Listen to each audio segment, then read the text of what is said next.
Hi folks, it's Cheryl Arkison here, February 20th in the afternoon, 2 p.m. here Mountain Time in Calgary. Good afternoon, good evening, good night, good morning, wherever you might be joining from, whenever you might be watching this video. I'm going to welcome you here to week 7 of the Quilters Playcation Adventure Sewalong. Can't believe we're at week 7 already. Way too fast. I don't like how fast the years go sometimes. Even the days, I can't believe it's 2 p.m. today. I am home alone today. Thank goodness I needed the break. So thank you to my husband for taking the boy with him because he's still down. So they are doing homework and working and hanging out together at the office today. My husband has a couch in the office, and as he put it, he can lay on the couch here as easily as he can lay on the couch at home. So that's what he's doing it. So hello to everybody joining. We've got people from around the world joining. I recognize quite a number of names. Hello from Wisconsin in there. I saw some California folks, some other Canadian folks. So thanks guys. Thanks ladies. Thanks folks. Thank you all for being here today. Deep breath. Do any of you, Mexico City. I could be there. I could really be there. What I was going to say, do any of you listen to LeVar Burton reads? So LeVar Burton, he of Reading Rainbow fame and Star Trek fame. He has a podcast. I think he's on season 13 of it, where he reads a short story. It's quite often science fiction or speculative fiction, sometimes fantasy. So it's not my usual genre of reading, but I just love listening to his voice. He's so relaxing and really interesting stories. So it gets me out of my comfort zone of my normal kind of reading. But what he does before he does every story, and it's something I just love, and if I'm listening to them on a walk, I find myself doing it with him. And so just doing that now reminded me of it. He takes a really big, deep breath before he starts reading the story. He'll say, "Are you ready? Let's begin." And then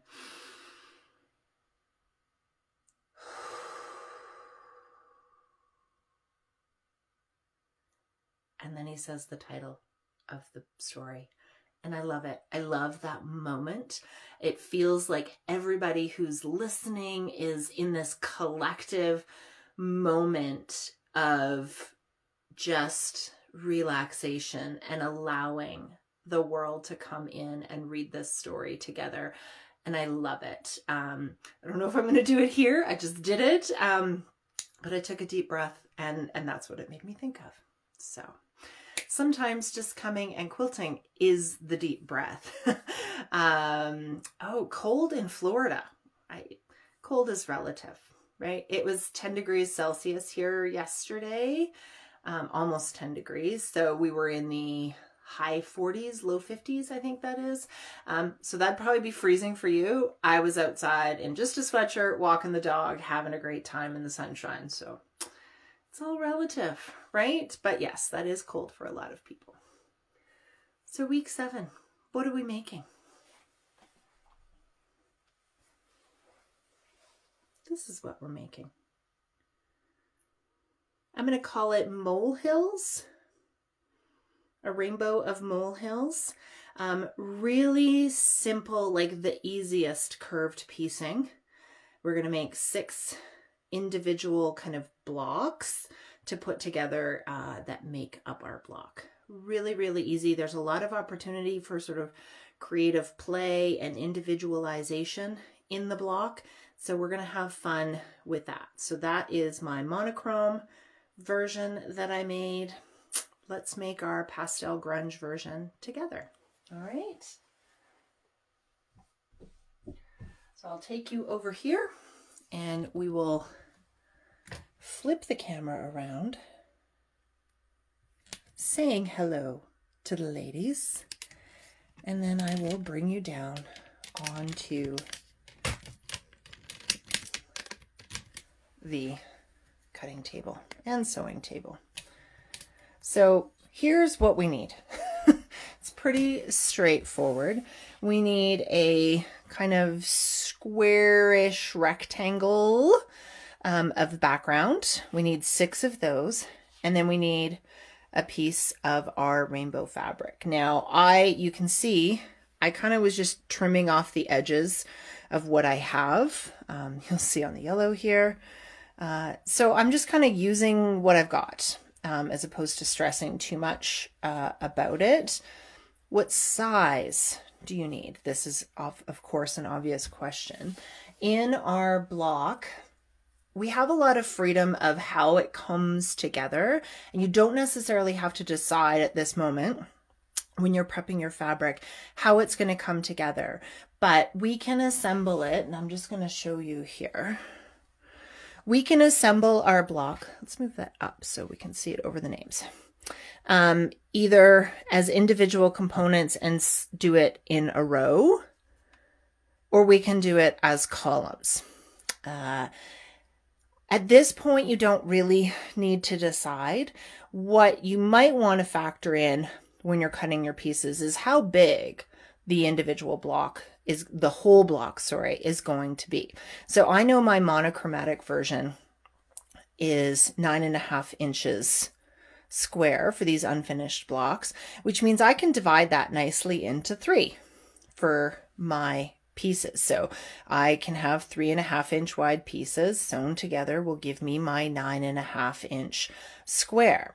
My pastel grunge version is actually 10.5 inches. So that doesn't divide nicely into 3. So what's likely going to happen is that I'm going to make it a little bit bigger and then trim it down. That's option number 1.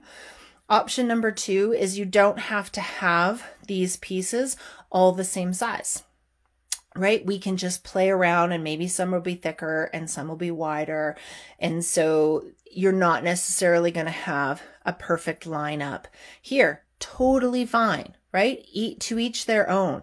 Maybe you have 2 pieces that are a little bit thicker, so you make them as a column, and then you assemble the whole thing as a column. You've got a lot of freedom of play. So when we get to assembly, you'll see that. But I'm just going to go roughly divided into 3 with some wiggle room. So what does that mean? For my 10.5 inch blocks, I don't want to cut, for any of my blocks, I don't want to cut my background rectangles at the exact width that I need. So when I made my monochromatic version, I did not cut these background rectangles at 3.5 inches. We're going to trim up to get to that. I want to give myself a little bit of wiggle room. 1, for design purposes, it allows me to kind of play with where I trim that up. And 2, these will shrink just a little bit. We are doing curves, so we don't need that full inch that I typically recommend if you're going to do a quarter circle, how it's going to shrink up, but it is going to shrink just a little bit. And so you want to give yourself some wiggle room. So if you need a 3.5 inch wide, when you sew it together, maybe cut these 4 inches, give yourself a 1/4 to a 1/2 inch bigger. I literally just eyeballed these. They're all, 4.5, 4 3/4, different sizes in there. So I've got some wiggle room to bring it down to my 10.5 inches there. And then height wise, I want it to be a little bit under or close to roughly half of the height of my block. Again, you can play around with that. It doesn't have to necessarily be. If you've got some pieces that are kind of longer or shorter, you're going to play around with that. They are going to shrink up when we add this rainbow piece, but you can see I've got my rainbow bits cut in different sizes just for some variation, and we're not going to be attaching them right at the bottom. We're going to be doing that overlapping thing, and so how much we overlap is also going to dictate how tall these pieces are. So we're just going to play and see what happens when we get the block put together. It's pretty straightforward as far as piecing goes. We are going to cut and piecing, I should say. We are going to lay our fabrics right sides up so that we can cut just this curve along here. You want to make sure that you aren't cutting, you know, I'm not going to start here and cut this great curve and then have, you know, big gaps like you can see right here where my finger is. So we're going to kind of keep track of where the bottom of this background piece is and go from there. Now, if you have a skinnier bit, maybe you're using scraps, you're probably not going to cut as maybe sharp of a curve. You're also not going to, you know, overlay it quite a bit so that you have, you know, all of this. You're going to be cutting off a lot of background. You want to give yourself some of that wiggle room. But I'm also going to show you what to do if your pieces just aren't quite big enough. A quick rescue. So I've got my fabrics layered right sides up, and I'm going to cut through both of them. Just an arc, you know, nothing. Oh, apparently that didn't cut very well. Just an arc through the whole thing. Make sure you get through both pieces of fabric. I think I didn't press hard enough. I'm going to keep these scraps, but also they may be useful if we need a little fix. So I'm just going to go ahead and cut all of them, and then we're going to chain piece. Don't mix them up. You want to keep them together so that you know which piece goes with which, because that curve is going to be the same. Now you can see here on my orange how I have this kind of little notch cut in here because I just was trimming it off the edge of the fabric. That's okay because I'm doing a curve. So really what it means is I'm just going to make sure I don't cut over the notch. I'm going to cut just below it to give me my arc. You can vary. Oh, I guess maybe it's not that I'm not pushing hard enough. I just probably need to. I think I said that before, that I needed to replace the blade, and I didn't. So now we know again. Same with this one, right? I kind of have the beginning of that arc already sort of there for me. And I'm just going to go there. And after today, I was just at the quilt store too. I think I need to buy blades.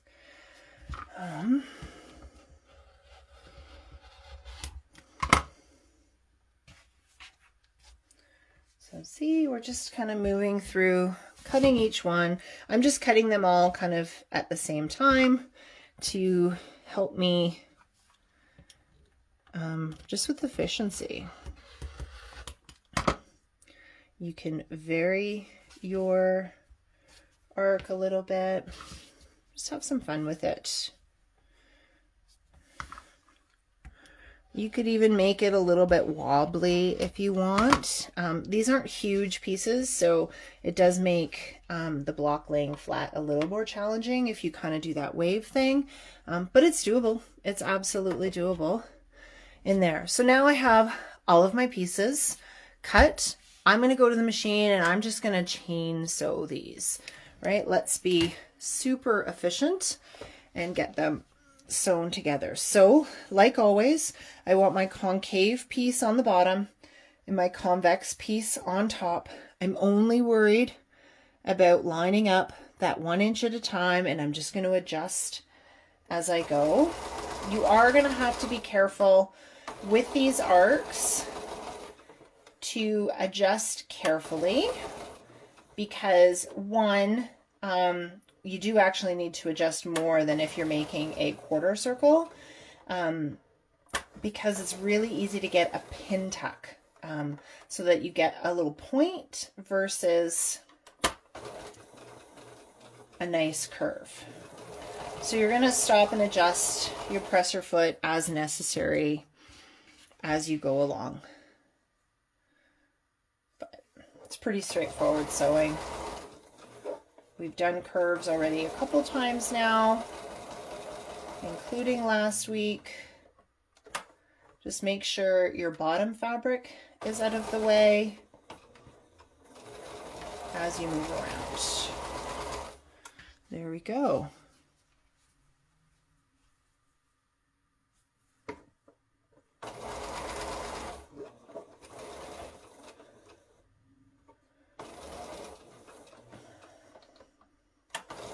This is when I'm doing curves like this, it's when I really like my Bernina, because it has that hover function. So every time you stop, the presser foot lifts just a little bit, or if you have a knee lift on your machine. I know more than Berninas have that. But this is an older, a little more basic machine. So I have to stop and lift the presser foot periodically, but that's okay. I want to do that so I'm not pulling the fabric and stretching it out as I go here. So 2 more to do.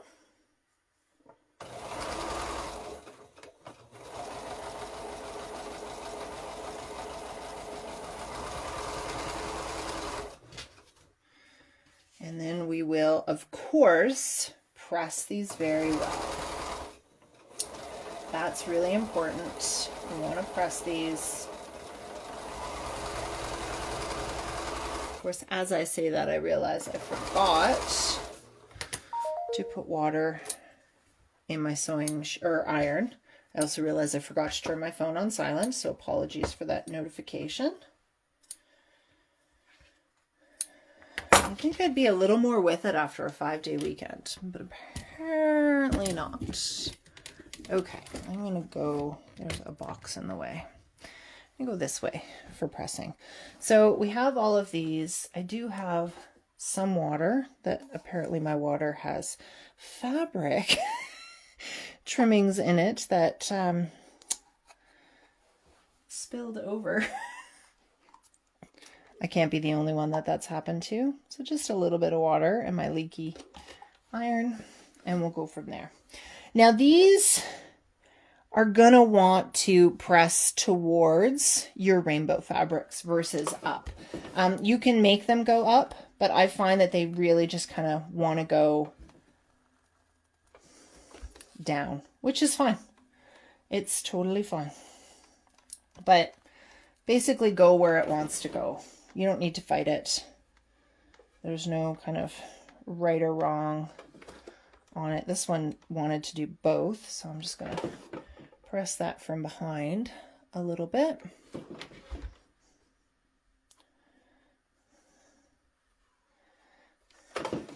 And then our real design decisions will come with trimming and layout of this. But we need to have things pressed before we trim. Otherwise, trimming just becomes a giant kind of mess. There. I have no idea what just fell off my pin cushion. That's fine. It's not like I use pins all that often.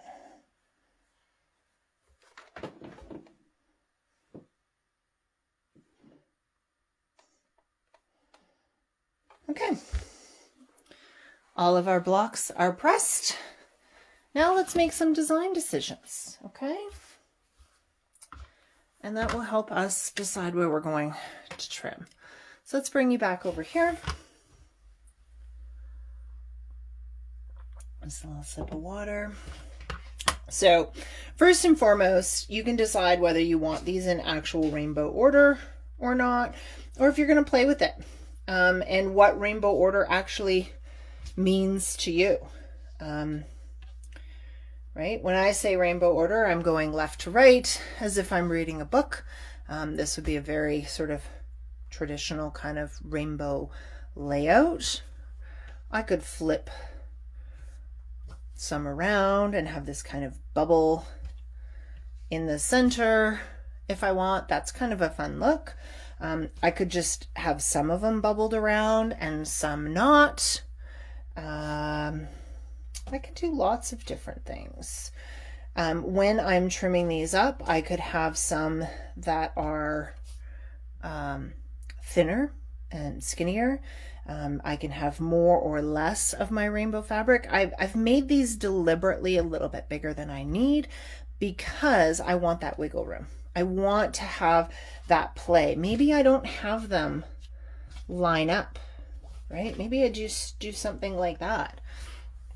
And I have it kind of random, and then I can square up there. Make sure you have enough in there to play with, but that's another option for you as well. I'm going to kind of cut the difference. I made the first one fairly conventional. I'm going to make this one, well, first of all, let me try this. I did want to see what happens when I play with that rainbow order, right? So it's going kind of counterclockwise versus the circle.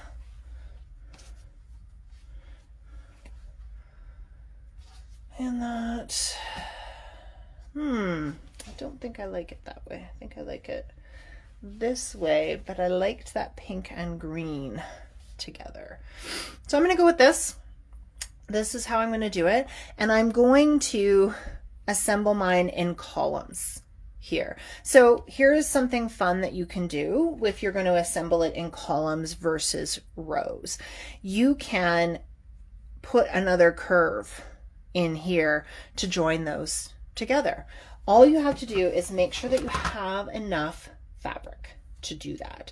So because I know I want my blocks to be 10.5 inches tall, I'm measuring. So I have some overlap here, just a little bit. And I measure this and it gives me nearly 12 inches. So I know that if I cut through that overlap and sew it together, it's going to shrink. But I should still have, I've got like 1.5 inches of wiggle room just as it's laying out here. So I'm going to go ahead and do that and just cut a little bit of an arc here. I think this is the only one I'm going to do it on, but why not? So we're going to do that, and I'm going to trim up the sides afterwards because I've decided to do an arc there.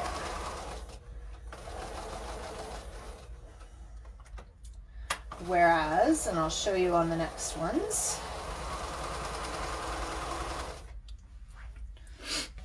these ones I might go straight together.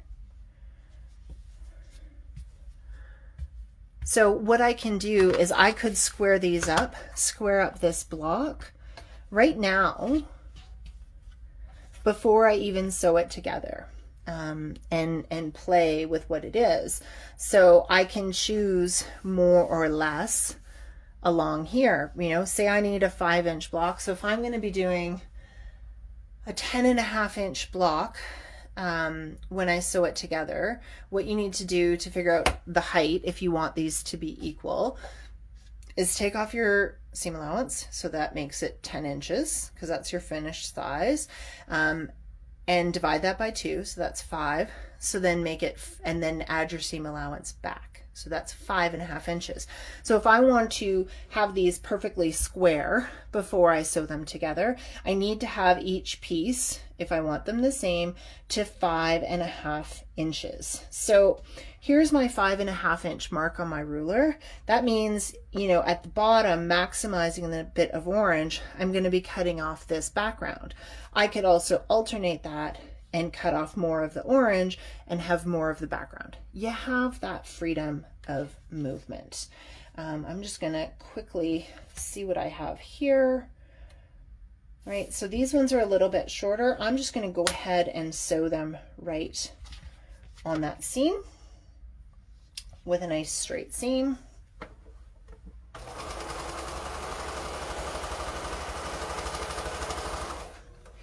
And then these ones, what should I do? If I layer them like that, it's cutting it a little close. I'm going to go straight as well, but I'm going to square up this whole thing afterwards rather than doing it now. But you can absolutely trim those to the size that you want before we assemble these columns or rows. That's what I did on the first one. Is because my squares are, I'm just going to show you, because my overall block is 9.5 inches, each one of these I cut to 3.5 inches wide by 5 inches tall. And when I sew them together, that gives me a 9.5 inch square block.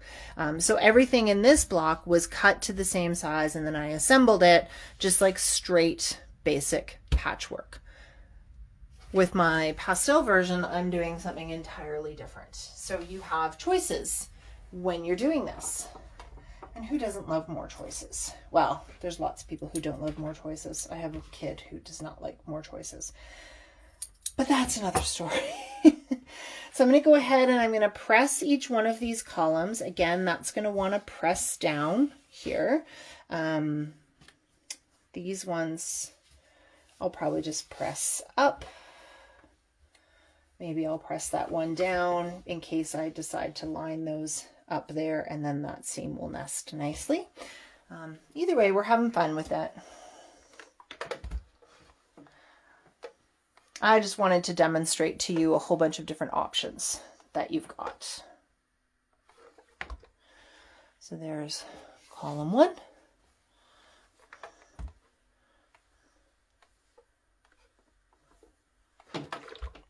And column 2.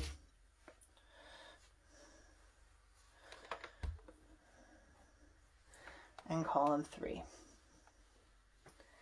Now again, I'm not gonna cut these to specific widths. I know that I have wiggle room in all of this, right? Just laying it out here, I'm more than 14 inches, so I am gonna have to trim from all of them. I'm just not gonna measure particularly for size at this point. I'm just gonna give myself a nice straight cut there on that one. So I have that nice straight cut. I'll just wait until I'm done to finish this size. On this middle one, I'm going to give straight cuts on both sides. If I put my ruler on here, I actually have enough to do a nice 4-inch wide piece, which I think I'll do. We'll just go with that. And I'm actually going to do this one at 10.5 inches exactly, because then I can use it as the basis for matching up with my other ones. It will give me the indication of just how tall my block is going to be. Right, so nice and neat once we square it up. And then this one as well. My green is on top, so I want to give this piece a nice straight cut. So I'm just going to go ahead and do that. And then that will help me kind of play with where I want these to line up, which is going to be like that. So I like that we're a little bit above there, but I get this nice kind of straight line there. We have our differences in all of this. We're just hanging out, having fun with it. So we're going to sew the one seam and then the other. Pretty straightforward.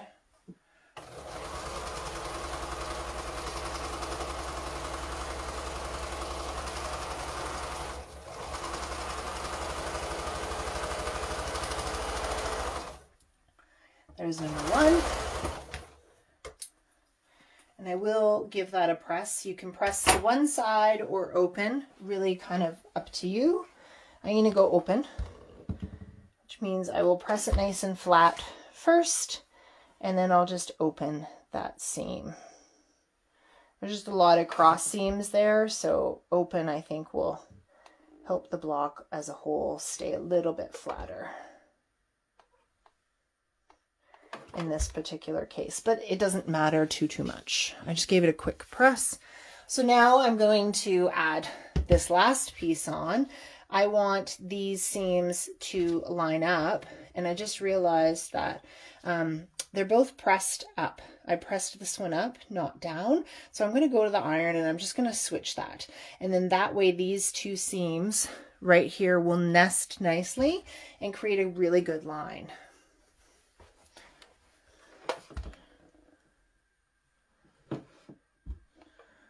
There we go. That's an easy fix. And if you do it now, just makes life a little bit easier. So we'll sew this last one. I will get those seams nested right in there. I can feel that they're good. You could add a pin here if you wanted. I'm okay. I just hold my nested seam.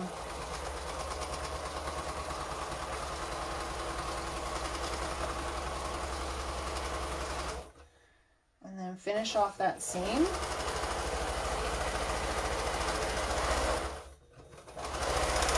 Oops. My spider was a little bit cranky. Okay. So as usual, just let me press this last bit and then we will reveal the block. Now I know that I am wider than I need to be because I cut the pieces a little bit bigger and I trimmed off actually very little. So I'm going to have wiggle room in how I square this up. So we'll investigate that once you see the whole block. I am just using, as always, we love flatter here. Flatter by Soak helps our seams be nice and flat, and our block lay nice and flat, which is always a good thing, especially when we're getting to the squaring up stage. Okay, so there's the block, right? Molehills, that's what we're calling it. We're calling this one molehills. So one thing I didn't mention, but I was meant to, and I told you I was going to mention, is what happens if when you're piecing each one of these kind of interior blocks, you're a little bit short. Here's what you can do. You can take some of the trimmings from making that first cut and adding a second cut. Now you're going to want to do that as close to the edge as possible, because you are going to, of course, shrink it a little bit more. So you need to be adding a big enough piece and not cutting off that much. You could also use one of your other rainbow fabrics to add in there. So you can always just add another curve with more fabric to get you to the size that you need it to be. So let me go ahead and trim this up. Now I know my height is where I want it to be from this middle piece, and I have some wiggle room in terms of where I place it sideways because I'm about a ½ inch bigger than I need to be. So I'm just going to kind of cut the difference in this case. So remember, hold your ruler. I like that hang 10, and then hold your ruler with your pinky and your thumb actually off the ruler and your fingers holding the ruler in place. Us righties are holding with our left hand and cutting from the bottom up and then right to left. Lefties, of course, are going to hold with their right hand and cut from the bottom up and then left to right. Those are usable scraps. These are not. So I've got my nice two sides cut, and then I'm going to go ahead, line up that fresh corner with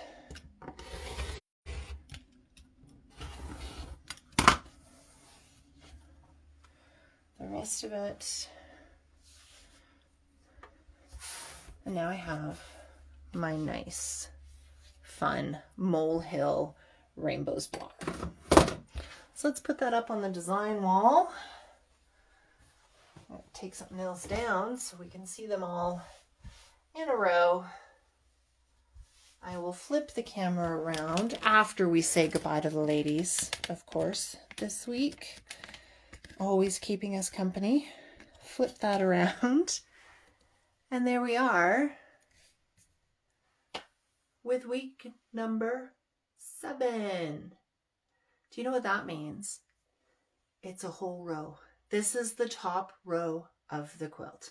Of course, you don't have to put your quilt together that way. I just want to pull you a little further away so we can see. Oh, almost. There we go. We can see all of the blocks together. Getting some really interesting dynamics going on. You know, it's really nice in the monochromatic version to see these ones where they really go sort of from left to right. It's going to be another one of those blocks next week. But even in the rainbows to see that too. Oh, that reminds me. I noticed a mistake in this block and I mentioned it and someone asked if I was going to point it out or fix it. I will point it out, but I'm not fixing it. I don't care that much. So if you look, what I did was I swapped, right? My each end of the rainbow. So pink with purple, purple with pink, green with yellow, or sorry, yellow with green, green with yellow, orange with blue, blue with purple. This was supposed to be orange. Am I going to fuss about that? No, not at all. It is what it is. It's improv. Everything counts as a design decision. So if anyone asks from this point forward, I meant to do that. I 100% meant to do that. And I'd also already remade that block once, so I don't want to do it again. That's it, folks. That's week 7 in the Quilters Playcation Adventure Sewalong. This has been Cheryl Arkison coming to you from my basement in Calgary with the Quilters Playcation. I am so glad you joined me. So happy that you are here and that you are playing along. And I want to finish off with this one comment for those of you who have made it this far. If you're not going to QuiltCon this week, it's okay. It's okay. The whole world is not going to QuiltCon. In fact, the vast majority of quilters are not going to QuiltCon. It only seems like it on social media.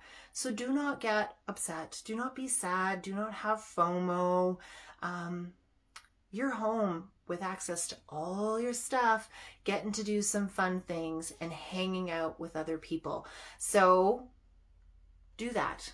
Play, sew. Take these tutorials, these free weekly ones. We have how many of them now? 52 plus 10 plus 7, nearly 70 different block tutorials, all available online. Hang out and do some sewing. Hang out with your friends and talk about your favorite ones. Make a quilt together. Do those things. You don't need to be in North Carolina this week to have a good time quilting. Just remember that. Okay? So thank you for joining me. Thank you for your kind words. I really appreciate it. We will see you all next week. Have a wonderful, almost last full week of, well, it is the last full week of February. Have a wonderful last full week of February. Take care, everybody. Bye-bye.